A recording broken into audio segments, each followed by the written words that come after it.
Terima kasih Anda masih di Kabar Pagi. Pemirsa, kami akan melakukan siaran bersama dan bergabung dengan rekan-rekan kami yang berada di Biro. Dan pagi ini kami akan bergabung dengan Biro TV One Yogyakarta dan Biro TV One Surabaya. Sudah ada Andri Prasetyo di Yogyakarta dan Faraman Hila di Surabaya, Jawa Timur. Pertama kita ke rekan Andri Prasetyo terlebih dahulu. Selamat pagi Andri, informasi menarik apa yang bisa Anda sampaikan dari Biro Yogyakarta pada pagi hari ini?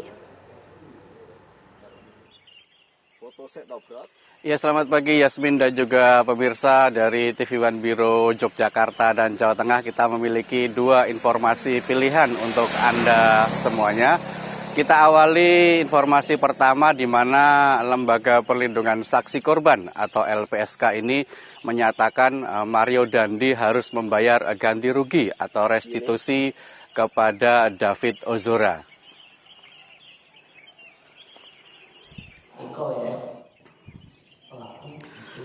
Lembaga Perlindungan Saksi Korban sudah menghitung nilai ganti rugi atau restitusi dalam kasus penganiayaan Mario Dandi kepada David Ozora.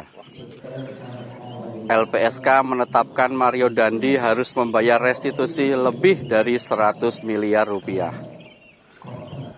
Besarnya jumlah restitusi karena korban selain mengalami kerugian medis, juga kerugian yang dinilai sebagai penderitaan. Jumlah yang diajukan akan disampaikan saat jaksa membacakan tuntutan. Dan putusan restitusi ini akan disampaikan hakim saat pembacaan vonis terdakwa.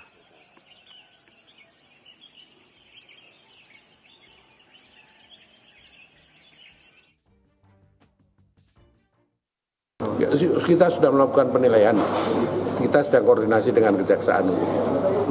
Kalau jumlahnya Pak, sudah ada hitung-hitungannya? Ya, banyak.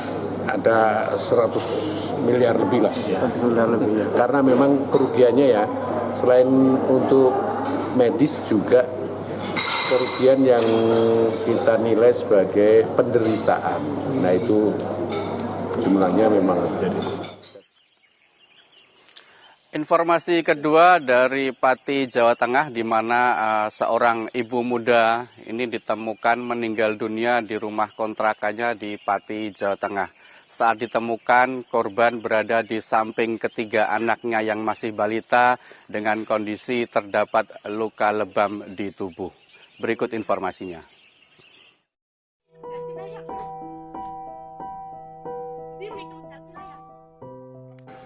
Warga Dukuh Ngipik, Kabupaten Pati, Jawa Tengah digegerkan dengan penemuan mayat seorang ibu muda yang masih memeluk bayinya.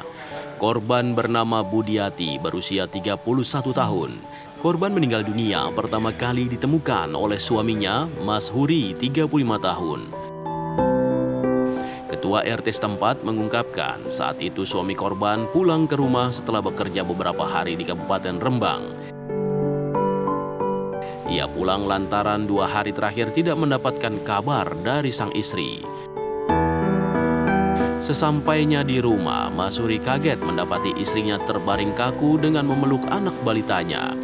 Mengetahui istrinya meninggal dunia di dalam rumah kontrakannya, sang suami langsung keluar rumah dan meminta pertolongan kepada tetangga. Warga pun berbondong-bondong ke lokasi kejadian. Sampai rumah, itu buka rumah, terus nggak tahu di dalam ngapain ya. Selang 5 menit itu keluar rumah, minta tolong tetangga.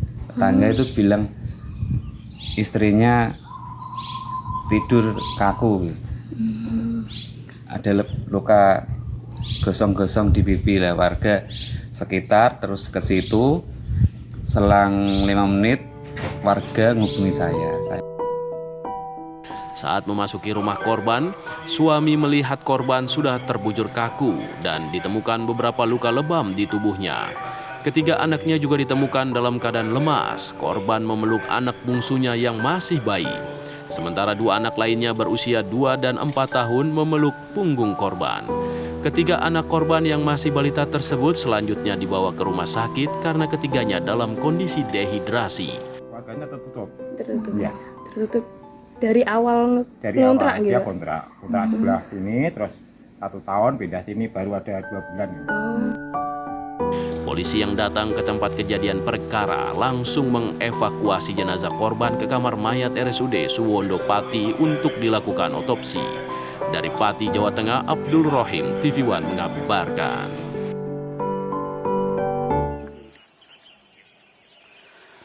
Ya, demikian informasi dari Biro TV One Yogyakarta dan juga Jawa Tengah. Kita kembali ke studio di Jakarta. Yasmin. Ya, Andri Prasetyo, lantas bagaimana ibu muda tersebut dikenal oleh para tetangganya? Bisakah Anda gambarkan? Ya, Yasmin, menurut informasi dari warga sekitar ya kepada wartawan kemarin mengatakan bahwa memang ibu muda ini baru sekitar beberapa bulan mengontrak di rumah tersebut dan memang dia dikenal sebagai sosok yang jarang keluar rumah ini dan keluar ataupun tetangga ini mengenalnya tidak cukup dekat karena memang jarang keluar rumah.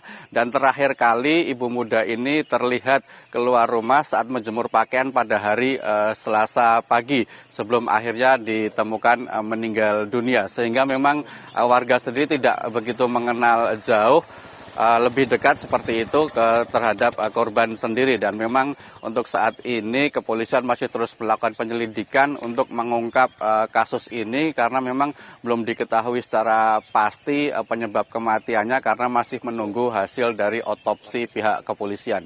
Yasmin.